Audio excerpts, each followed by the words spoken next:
সুপ্রিয় দর্শক শ্রোতা, স্বাগতম আজকের বিশ্ব এর সংবাদ পরিক্রমায়। আশা করছি আপনারা সবাই ভালো আছেন এবং সুস্থ আছেন।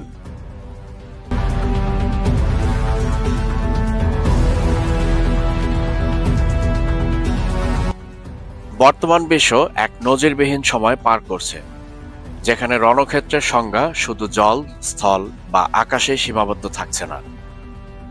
প্রযুক্তির অভাবনীয় অগ্রগতির সাথে সাথে যুদ্ধ এবং কৌশলগত সংঘাতের ধারণা এখন মহাশূন্য পর্যন্ত বিস্তৃত হয়েছে।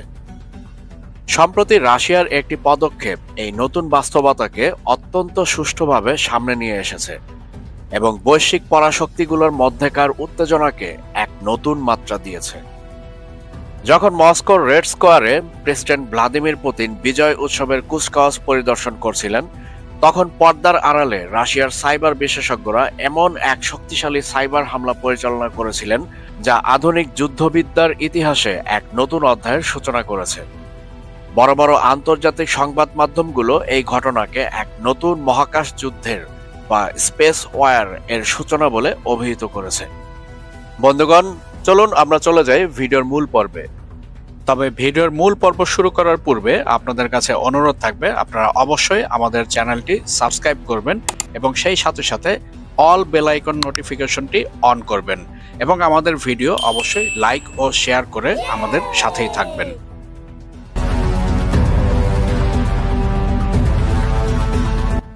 ঘটনাটি ছিল একাধারে নাটকীয় এবং কৌশলগতভাবে তাৎপর্যপূর্ণ। ইউক্রেনের প্রেসিডেন্ট ভলোদিমির জেলেনস্কি যখন রাশিয়ার বিজয় দিবসের আবহে স্যাটেলাইট টেলিভিশনের মাধ্যমে নিজ দেশের জনগণের উদ্দেশ্যে ভাষণ দেওয়ার প্রস্তুতি নিচ্ছিলেন, তখন ঘটে এক অভাবনীয় ঘটনা। রাশিয়ার সাইবার ইউনিট অত্যন্ত নিখুঁতভাবে ইউক্রেনের সেই স্যাটেলাইটটির নিয়ন্ত্রণ নিজেদের আয়ত্তে নিয়ে আসে। ফলে ইউক্রেনের জনগণ তাদের প্রেসিডেন্টের ভাষণের পরিবর্তে রাশিয়ার প্রেসিডেন্ট ভ্লাদিমির পুতিনের ভাষণ ও রাশিয়ার ভবিষ্যৎ পরিকল্পনার কথা শুনতে বাধ্য হয়। এটি ছিল ইউক্রেনের ঘরে ঘরে তাদেরই প্রযুক্তি ব্যবহার করে রাশিয়ার শক্তি প্রদর্শনের এক সরাসরি দৃষ্টান্ত। এই ঘটনাটি কেবল একটি স্যাটেলাইট হ্যাকিং বা সম্প্রচার বাধাগ্রস্ত করার বিষয় নয়, এর গভীরতা অনেক বেশি। পৃথিবীর কক্ষপথে বর্তমানে প্রায় 12,000 সক্রিয় স্যাটেলাইট রয়েছে, যার সিংহভাগের নিয়ন্ত্রণ মার্কিন যুক্তরাষ্ট্র এবং তার মিত্রদের হাতে। এই স্যাটেলাইটগুলো কেবল যোগাযোগ বা বিনোদনের জন্যই ব্যবহৃত হয় না, বরং আধুনিক সামরিক ব্যবস্থা, জিপিএস, গোয়েন্দা তথ্য সংগ্রহ এবং অর্থনৈতিক কার্যক্রমের জন্য অপরিহার্য। রাশিয়ার এই সাইবার আক্রমণ প্রমাণ করে যে তারা প্রয়োজনে মার্কিন যুক্তরাষ্ট্রের এই বিস্তৃত স্যাটেলাইট নেটওয়ার্ককে চ্যালেঞ্জ করার সক্ষমতা রাখে। এতদিন হলিউডের চলচ্চিত্রে যেভাবে শত্রু দেশের স্যাটেলাইট নিয়ন্ত্রণে নেওয়ার দৃশ্য দেখানো হতো, রাশিয়া যেন সেই কাল্পনিক ধারণাটিকে বাস্তবে রূপ দিয়ে দেখালো। এটি মার্কিন যুক্তরাষ্ট্র এবং তার পশ্চিমা মিত্রদের জন্য একটি বড় মনস্তাত্ত্বিক ধাক্কা। এই ঘটনাটি একটি স্পষ্ট বার্তা দেয় যে রাশিয়া শুধু প্রচলিত যুদ্ধেই নয়, বরং প্রযুক্তিগত এবং সাইবার জগতেও এক ফর্মিডেবল শক্তি, যা বিশ্বের যে কোনো দেশের স্যাটেলাইট ব্যবস্থাকে প্রভাবিত করার ঝুঁকি তৈরি করতে পারে। মহাকাশে রাশিয়ার এই শক্তি প্রদর্শনের সমান্তরালে পৃথিবীতেও ক্ষমতার ভারসাম্যে বড় ধরনের পরিবর্তন আসছে। মার্কিন যুক্তরাষ্ট্র যখন ইউক্রেন সংকট এবং রাশিয়ার সঙ্গে তার কৌশলগত দ্বন্দ্বে ব্যস্ত, ঠিক তখনই পূর্ব এশিয়ার উত্তর কোরিয়া তার পারমাণবিক সক্ষমতাকে এক নতুন পর্যায়ে নিয়ে যাচ্ছে। মার্কিন যুক্তরাষ্ট্রের প্রথম সারির সংবাদ মাধ্যম যেমন সিএনএন এবং ওয়াল স্ট্রিট জার্নাল সহ বিভিন্ন আন্তর্জাতিক গণমাধ্যম এবং centre for strategic and international studies এর মতো থিঙ্ক ট্যাঙ্কের তথ্য অনুসারে উত্তর কোরিয়া মার্কিন যুক্তরাষ্ট্রের মূল ভূখণ্ডে পারমাণবিক হামলা চালানোর জন্য একটি বিশেষায়িত গোপন সামরিক ঘাঁটি নির্মাণ করেছে। এটি আন্তঃমহাদেশীয় ব্যালিস্টিক ক্ষেপণাস্ত্র বা আইসিবিএম চীন সীমান্ত থেকে মাত্র 27 কিলোমিটার দূরে সিংপুংডং নামক স্থানে অবস্থিত। গোটা তথ্য অনুযায়ী এই ঘাঁটিতে অন্তত 20টি আইসিবিএম রেডি টু ফায়ার বা নিক্ষেপের জন্য সদা প্রস্তুত অবস্থায় মোতায়েন থাকবে, যেগুলো মার্কিন যুক্তরাষ্ট্রের যে কোনো প্রান্তে আঘাত হানতে সক্ষম। বিষয়টি আরও উদ্বেগজনক হয়ে ওঠে যখন MIRV অর্থাৎ multiple independently targetable re-entry vehicle প্রযুক্তির কথা বিবেচনা করা হয়। এই প্রযুক্তির মাধ্যমে একটি মাত্র ক্ষেপণাস্ত্র একাধিক পারমাণবিক ওয়ারহেড বহন করতে পারে। যদি উত্তর কোরিয়ার ICBM গুলো MIRV ক্ষমতা সম্পন্ন হয়, তবে 20টি ক্ষেপণাস্ত্রের মাধ্যমে প্রায় 80 থেকে 100টি পারমাণবিক বোমা নিক্ষেপ করা সম্ভব হবে। অর্থাৎ প্রায় 100টি পারমাণবিক বোমা সার্বক্ষণিকভাবে মার্কিন যুক্তরাষ্ট্রের দিকে তাক করে রাখা হবে। এই ঘটনাকে বিচ্ছিন্নভাবে দেখার কোনো সুযোগ নেই। বিশ্লেষকদের মতে উত্তর কোরিয়ার এই পারমাণবিক উচ্চাকাঙ্ক্ষার পেছনে চীন এবং রাশিয়ার মতো শক্তির প্রত্যক্ষ বা পরোক্ষ সমর্থন রয়েছে। এটি মার্কিন যুক্তরাষ্ট্রের জন্য কেবল একটি নিরাপত্তা ঝুঁকিই নয়, বরং ওই অঞ্চলে তার মিত্রদেশ জাপান এবং দক্ষিণ কোরিয়ার জন্য এক বিরাট আতঙ্ক তৈরি করেছে। এই দেশগুলো তাদের নিরাপত্তার জন্য সম্পূর্ণরূপে মার্কিন যুক্তরাষ্ট্রের উপর নির্ভরশীল। কিন্তু উত্তর কোরিয়ার ক্রমবর্ধমান হুমকির মুখে তারা এখন নিজেদের নিরাপত্তা কৌশল নিয়ে নতুন করে ভাবতে বাধ্য হচ্ছে।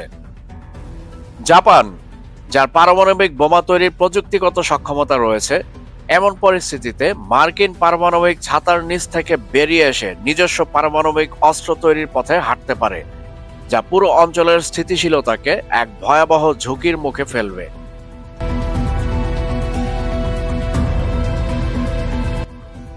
অপরদিকে ইউক্রেন যুদ্ধকে কেন্দ্র করে রাশিয়া এবং মার্কিন যুক্তরাষ্ট্রের মধ্যকার সম্পর্কে চরম অবনতি ঘটেছে।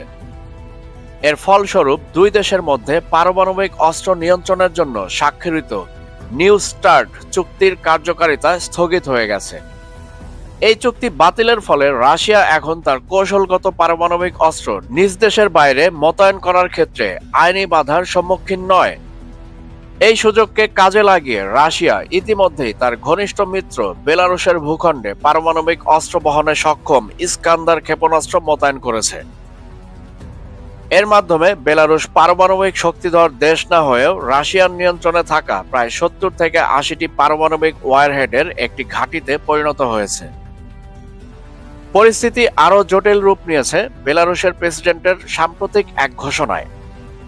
তিনি জানিয়েছেন যে তাদের কাছে থাকা পোলোনেস নামক মাল্টিপল রকেট লঞ্চার সিস্টেম, যার বর্তমান পাল্লা 300 কিলোমিটার, সেটিকে তারা রাশিয়ার সহায়তায় 1000 থেকে 2000 কিলোমিটারে উন্নীত করার কাজ করছে। সবচেয়ে চাঞ্চল্যকর বিষয় হলো তিনি ঘোষণা দিয়েছেন যে এই ক্ষেপণাস্ত্রগুলো পারমাণবিক ওয়ারহেড দ্বারা সজ্জিত হবে। একটি অপারমাণবিক দেশের নেতার মুখ থেকে এমন ঘোষণা বিশ্বজুড়ে তীব্র আলোচনার জন্ম দিয়েছে। প্রশ্ন উঠছে, রাশিয়া কি আনুষ্ঠানিকভাবে বেলারুশের কাছে পারমাণবিক অস্ত্র বিক্রি বা অনুদান হিসাবে হস্তান্তর করতে যাচ্ছে?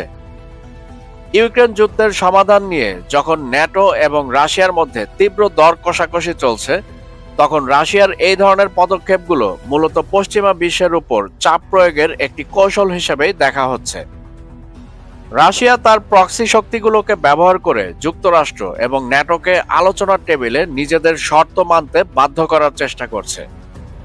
বন্ধুগণ, আজকে আপনাদের সাথে শেয়ারকৃত ঘটনাগুলো একসঙ্গে বিবেচনা করলে একটা বিষয় স্পষ্ট হয়ে ওঠে। বিশ্ব আর এককেন্দ্রিক বা মার্কিন যুক্তরাষ্ট্রের একচ্ছত্র আধিপত্যের অধীনে নেই। রাশিয়া ও চীনের নেতৃত্বে একটি নতুন শক্তি বলয় ধীরে ধীরে নিজেদের অবস্থান সুসংহত করছে এবং মার্কিন যুক্তরাষ্ট্রকে একই সাথে একাধিক ফ্রন্টে চ্যালেঞ্জও জানাচ্ছে। মহাকাশের সাইবার আধিপত্যের লড়াই, পূর্ব এশিয়ায় উত্তর কোরিয়ার পারমাণবিক হুমকি এবং পূর্ব ইউরোপে রাশিয়ার কৌশলগত পারমাণবিক অস্ত্রের বিস্তার, এই প্রতিটি ঘটনায় একে অপরের সাথে সংযুক্ত। এই বহুমুখী চ্যালেঞ্জগুলো মোকাবেলা করা মার্কিন যুক্তরাষ্ট্রের জন্য এক কঠিন পরীক্ষা। একদিকে যেমন প্রযুক্তিগত শ্রেষ্ঠত্ব ধরে রাখার লড়াই, অন্যদিকে পারমাণবিক যুদ্ধের ঝুঁকি মোকাবেলা এবং মৃত্যুদের আশ্বস্ত করার দায়িত্ব। পৃথিবী এক নতুন ধরনের ঠান্ডা যুদ্ধের যুগে প্রবেশ করেছে, যা আগের চেয়েও অনেক বেশি জটিল এবং অনেক বেশি বিপজ্জনক। এই নতুন সমীকরণে ক্ষমতার ভারসাম্য কোন দিকে ঝুঁকবে এবং বিশ্ব শান্তি কতটা সুরক্ষিত থাকবে তা সময়ই বলে দেবে। তবে এটি নিশ্চিত যে আগামী দিনগুলোতে আন্তর্জাতিক সম্পর্কের গতি প্রকৃতি এই নতুন রণাঙ্গনগুলোর উপরই অনেকাংশে নির্ভর করবে। বন্ধুগণ, আপনাদের কি মতামত তা অবশ্যই আমাদের কমেন্ট সেকশনে জানাবেন। ভিডিও শেষ করার পূর্বে আপনাদের কাছে অনুরোধ থাকবে আমাদের চ্যানেলটি সাবস্ক্রাইব করে আমাদের সঙ্গেই থাকবেন এবং সেই সাথে সাথে all bell icon notification on করে দিবেন, যাতে করে পরবর্তী যে কোনো আপডেট আপনি সবার আগে পেতে পারেন। আর অবশ্যই আমাদের ভিডিও লাইক এবং শেয়ার করবেন। বন্ধুগণ, ভিডিও আজকার দীর্ঘায়িত করছি না, আমি আপনাদের সবার সুস্বাস্থ্য কামনা করছি। আপনারা সবাই ভালো থাকবেন, সুস্থ থাকবেন। আজকের বিষয়ের সাথে থাকার জন্য আন্তরিক ধন্যবাদ।